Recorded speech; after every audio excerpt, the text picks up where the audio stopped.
Next transaction जो हमारे पास available है वो 8 तारीख की, जिसमें हमने 8,000 रुपए पे किए हैं CNCN कंपनी को, लेकिन इस पर हमने बैंक अकाउंट के जरिए पे किए हैं। IDBI बैंक अकाउंट के द्वारा हमने CNC कंपनी को 8,000 रुपए पे किए हैं। लेकिन यदि हम ध्यान दें तो 8/4 की एंट्री के साथ एक और एंट्री हमारे पास अवेलेबल है 8/4/2010 में ही, जिसमें हमने 3500 रुपए पे किए हैं। सी टैक्स हमारे क्रेडिटर्स हैं, उनको पे किए हैं, जिनका ओपनिंग बैलेंस हमारे पास 25,000 रुपए पहले खड़ा हुआ है, और इसकी पेमेंट भी हमने IDBI बैंक के द्वारा की है। अब यदि ध्यान दें तो दोनों एंट्रीज एक ही डेट की हैं और दोनों की पेमेंट जो है बैंक के द्वारा की जा रही है। क्योंकि दोनों एंट्रीज 8 तारीख की हैं तो यहाँ मैं पेमेंट वाउचर में दोनों को अलग अलग भी एंटर कर सकता हूँ, लेकिन यहाँ पे हमारे पास एक विकल्प और भी है पेमेंट वाउचर को एंटर करने का। इसके लिए सबसे पहले हम कॉन्फ़िगर या F12 दबाकर कॉन्फ़िगर ऑप्शन को क्लिक कर लेते हैं, जिसमें अकाउंटिंग वाउचर्स के अंतर्गत हम use single entry mode for payment received Contra, in vouchers के लिए हम सिंगल एंट्री मोड ओपन कर सकते हैं। इसको मैं यहाँ यस कर देता हूं और सभी ऑप्शंस को जो जैसी स्थिति है वैसे ही रखता हूं। सिर्फ सिंगल एंट्री मोड को यस करके मैं स्क्रीन एक्सेप्ट कर लेता हूं। मैं पेमेंट वाउचर क्रिएशन स्क्रीन पे आ जाता हूं। अब यहां आप यदि ध्यान दें तो डेबिट क्रेडिट हट गया है और पर्टिकुलर्स के अंतर्गत हम एक से ज्यादा जो कंपनीज हैं उनको पेमेंट कर सकते हैं, यानी कि एक से ज्यादा लेजर्स की हम एंट्री यहां आसानी से कर सकते हैं। इसके लिए हम सबसे पहले डेट चेंज करेंगे। जो डेट है 8 अप्रैल 2010 है।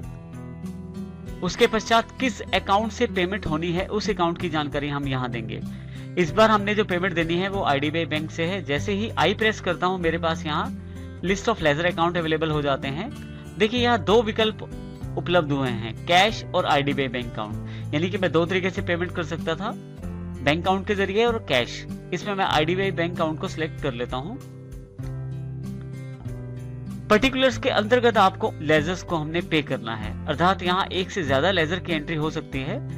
और सबसे पहले हमें CNC कंपनी को पे करना है, तो जैसे सी प्रेस करता हूं यहाँ पे CNCN company list of ledger account में CNC कंपनी को सिलेक्ट कर लेता हूं। यहां से मैं, क्योंकि मुझे 8,000 रुपए देने हैं तो यहाँ मैं 8,000 रुपए फिल कर देता हूं। जैसे एंटर करता हूं फिर से मेरे पास जानकारी मांगी जाती है कि ये बिल वाइज डिटेल्स के अंतर्गत मेथड ऑफ एडजस्टमेंट्स में मेरे पास फिर से जानकारी मांगी जाती है कि अब की बार जो पेमेंट है वो मैं किस तरीके से एडजस्ट करना चाहता हूं। अब की बार मैं ऑन अकाउंट सेलेक्ट कर लेता हूं, क्योंकि मेरे पास जो CNC कंपनी का जो बैलेंस है उसमें मुझे ये जानकारी नहीं है कि मैं किस बिल के लिए पे कर रहा हूं, लेकिन मैं पूरे अकाउंट का जो बैलेंस है उसमें से 8,000 रुपए कम करना चाहता हूं। इसके लिए टाइपर रेफरेंस के अंतर्गत मैं ऑन अकाउंट कर देता हूं, ताकि जो बैलेंस टोटल है उसमें से 8,000 रुपए लेस हो जाएं। यहाँ मैं एंटर करके सिलेक्ट कर लेता हूँ। देखिए यहाँ पे जो करंट बैलेंस है वो कम हो गया है 8,000 रुपए। इसी तरह से एक और कंपनी है जो सीटेक है हमारी, उसको पे करना है हमने। फिर से जैसे ही सी प्रेस करता हूँ मेरे पास list of ledger account available हो जाते हैं। यहाँ से सीटेक्स को सिलेक्ट कर लेता हूँ। इसका जो बैलेंस है वो 25,000 रुपए हमारे पास खड़ा हुआ है, या हमारी जो लाइबिलिटी है वो 25,000 रुपए तक सीटेक्स हमारे क्रेडिटर हैं। इनको जो पे करना है मुझे वो 3500 रुपए पे करना है, 3500। तो मैं 3500 रुपए की एंट्री यहाँ फिल कर देता हूँ, 3500 रुपए की अमाउंट। जैसे एंटर करता हूँ देखिए फिर से मेरे पास जानकारी मांगी जाती है, क्योंकि अभी मुझे ज्ञात नहीं है कि मैं किस बिल के लिए पे कर रहा हूँ। मुझे टोटल बैलेंस पता है, इसलिए मैं ऑन अकाउंट इसको एडजस्ट करता हूँ पेमेंट को। तो ऑन अकाउंट सेलेक्ट कर लेता हूँ, क्योंकि टोटल जो बैलेंस 25,000 रुपए है उसमें से मैं 3500 रुपए लेस करना चाहता हूँ। जैसे यहाँ से एंटर करता हूँ देखिए फिर से, यदि आपके पास और क्रेडिटर्स हैं या कुछ और लोगों को आप पेमेंट करना चाहते हैं तो उनकी लिस्ट भी आप यहाँ ऐड कर सकते हैं। सिंगल मोड एंट्री का सबसे बड़ा बेनिफिट ये है कि आप एक से ज्यादा अकाउंट्स को यहाँ शामिल कर सकते हैं। एक से ज्यादा लेजर्स की अगर एंट्री आपको यहाँ करनी है तो वो आसानी से आप कर सकते हैं। अब की बार मैं यहाँ ब्लैंक छोड़ देता हूँ और एंटर प्रेस कर देता हूँ।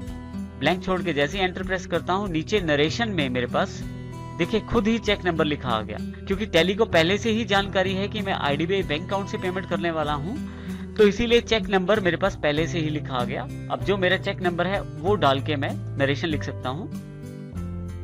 यहाँ मैं नरेशन कंप्लीट कर लेता हूँ। उसके पश्चात जैसे ही मैं एंटर करता हूँ यहाँ से एक्सेप्ट का मैसेज आ जाता है। तो इस तरह से यदि आप देखें हमारे पास, एक्सेप्ट करने से पहले मैं आपको फिर से जानकारी देता हूँ। सिंगल मोड जो एंट्री है उसमें आपका डेबिट क्रेडिट हट जाएगा और आप एक से ज्यादा अकाउंट्स को यहाँ आसानी से शामिल कर सकते हैं। जैसे मैंने पेमेंट करते वक्त एक से ज्यादा अकाउंट्स को यहाँ से पेमेंट किया है। जैसे आप एक्सेप्ट करते हैं यहाँ से, आपके पास पेमेंट एंट्री एक्सेप्टेड हो जाती है। नेक्स्ट ट्रांजैक्शन जो हमारे पास है वो 9/4/2010 की है, जिसमें हमें 2000 रुपये प्राप्त हुए हैं धर्मवीर एंड कंपनी से और ये पेमेंट IDBI बैंक अकाउंट में आई है। इसकी एंट्री करने के लिए हमें फिर से रिसिप्ट वाउचर तैयार करना पड़ेगा। यहाँ हम सबसे पहले F6 प्रेस करके या रिसिप्ट पे क्लिक करके रिसिप्ट वाउचर सिलेक्ट कर लेते हैं। जो हमारे पास डेट है वो 9 तारीख है, लेकिन यदि आप यहाँ ध्यान दें तो यहाँ सिंगल मोड एंट्री जो है अभी तक अवेलेबल है, जो हमने पेमेंट में ऑप्शन ऑन किया था। यदि आप चाहें तो फिर से F12 या कॉन्फ़िगर पे क्लिक करके यहाँ यूज सिंगल एंट्री मोड है उसे नो कर सकते हैं। यदि आप इसे नो कर देंगे तो फिर से आपके पास डेबिट क्रेडिट अवेलेबल हो जाएगा। मैं यहाँ फिर से नो कर देता हूँ और बाकी ऑप्शन को जैसे हैं वैसे ही रहने देता हूँ। देखिए फिर से यहाँ पे डेबिट क्रेडिट ऑप्शन अवेलेबल हो गया है रिसीप्ट वाउचर के अंतर्गत।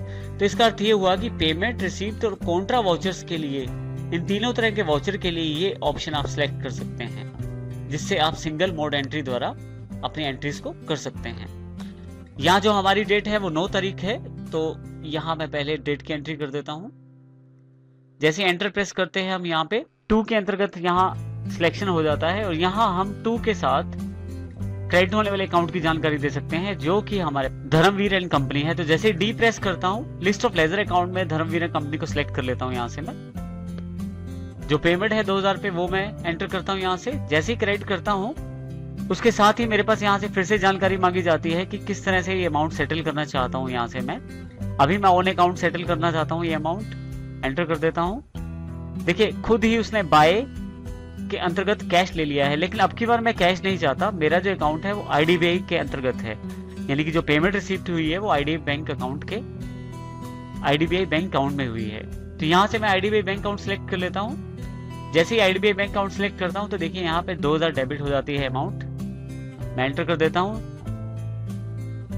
रिसीप्ट किस चेक के द्वारा हुई है वो जानकारी यहाँ मैं अपने नरेशन में एंटर कर सकता हूँ। नरेशन कंप्लीट करने के बाद जैसे ही मैं एंटर करता हूँ एक्सेप्टेंस की स्क्रीन अवेलेबल हो जाती है। एक्सेप्ट, अब यस कर दें, एक्सेप्ट कर लें तो आपका ये वाउचर एंटर हो जाता है, जो कि रिसीप्ट का वाउचर है आपके पास।